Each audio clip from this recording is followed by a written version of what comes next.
Lokayukta S P ಏನು ಉದೇಶ್ ಅವರಿದ್ದಾರೆ, ಅವರು ಯಾವ ರೀತಿ ತನಿಖೆಯನ್ನು ಸರಿಯಾಗಿ ಮಾಡಿಲ್ಲ. ನಾನು ಸಾಕಷ್ಟು ಮಾಹಿತಿಗಳನ್ನ ಮತ್ತು ದಾಖಲಾತಿ ಕೂಡ ಕೊಟ್ಟಿದ್ರು ಕೂಡ ಅದನ್ನು ಪರಿಗಣಿಸಿದೆ.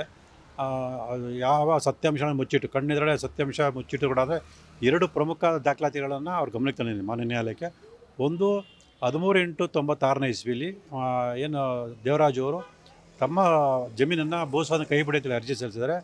ಆ ಅರ್ಜಿಲೇ ಮೇಲ್ಗಡೆ ಡಿ.ಸಿ.ಎಮ್ ಅಂತ ಬರೆದಿರೋದೆ ಅವಾಗಿನ ಮುಖ್ಯಮಂತ್ರಿ ಸಿದ್ದರಾಮಯ್ಯನವರ ಪ್ರಭಾವನ ಬೀರೋ ಮೂಲಕ ಭೂಸ್ವಾಧೀನ ಬಿಡಿಸ್ಕೊಳ್ಳೋ ಒಂದು ದುರುದ್ದೇಶದಿಂದ ಏನು ಆ ಪತ್ರದ ಮೇಲೆ ಡಿ.ಸಿ.ಎಮ್ ಅಂತ ಬರೆದರೆ ಅಷ್ಟು ಸ್ಪಷ್ಟ ಸಾಕ್ಷಾತ್ ಸಿಕ್ಕಿದ್ರು ಕೂಡ ಅದ್ರ ಬಗ್ಗೆ ಪರಿಗಣಿಸದೆ ಆ ವಿಚಾರನ ಮುಚ್ಚಿಟ್ಟಿದ್ದಾರೆ.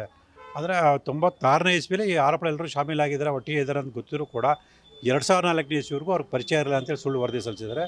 ಅದಾದ ನಂತರ 13/7/98ರಲ್ಲಿ ಮಲ್ಲಿಕಾರ್ಜುನ ಸ್ವಾಮಿ ಏನು ಸಿದ್ದರಾಮಯ್ಯ ಬಾಮ ಮಲ್ಲಿಕಾರ್ಜುನ ಸ್ವಾಮಿ ಇದ್ದಾರೆ, ಅವರು ದೇವರಾಜ ಹೆಸರಲ್ಲಿ ಒಂದು ಸುಳ್ಳು ಪತ್ರನ ಸೃಷ್ಟಿ ಮಾಡಿ ಮೈಸೂರು ನಗರಾಭಿವೃದ್ಧಿ ಪ್ರಾಧಿಕಾರ ಕೊಟ್ಟಿದ್ದಾರೆ.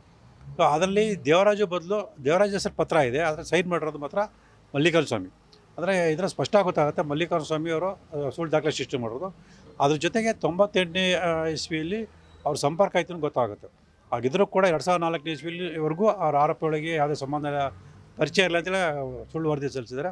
ಇಂಥ ಹಲವಾರು ಅಂಶಗಳನ್ನು ಮಾನ್ಯ ನ್ಯಾಯಾಲಯ ಗಮನಕ್ಕೆ ತಗೊಂಡು ಏನು ತನಿಖಾಧಿಕಾರಿ ತಮ್ಮ ಕರ್ತವ್ಯಕ್ಕೆ ವಿರುದ್ಧವಾಗಿ ನೋಡಿಕೊಂಡು ಆರೋಪಗಳನ್ನ ರಕ್ಷಣೆ ಮಾಡಿದ್ದಾರೆ ಅನ್ನೋದನ್ನ ಸ್ಪಷ್ಟ ಗಮನಕ್ಕೆ ತಂದಿದೆ. ಹಾಗಾಗಿ ಅವ್ರನ್ನ ವಿರುದ್ಧ ಕಾನೂನು ಕ್ರಮ ತಗೊಳ್ಬೇಕು ಮತ್ತು ಅವ್ರನ್ನ ಈ ತನಿಖಾಧಿಕಾರಿಯಿಂದ ಬದಲಾಯಿಸಿ ಬೇರೆಯವ್ರನ್ನ ತನಿಖಾಧಿಕಾರಿ ನೇಮಕ ಮಾಡಬೇಕು. ಆ ನಿಟ್ಟಿನಲ್ಲಿ ಒಂದು ಆದೇಶ ಮಾಡಿ ಅಂತ ಮನವಿ ಮಾಡ್ಕೊಂಡಿದ್ದೀನಿ.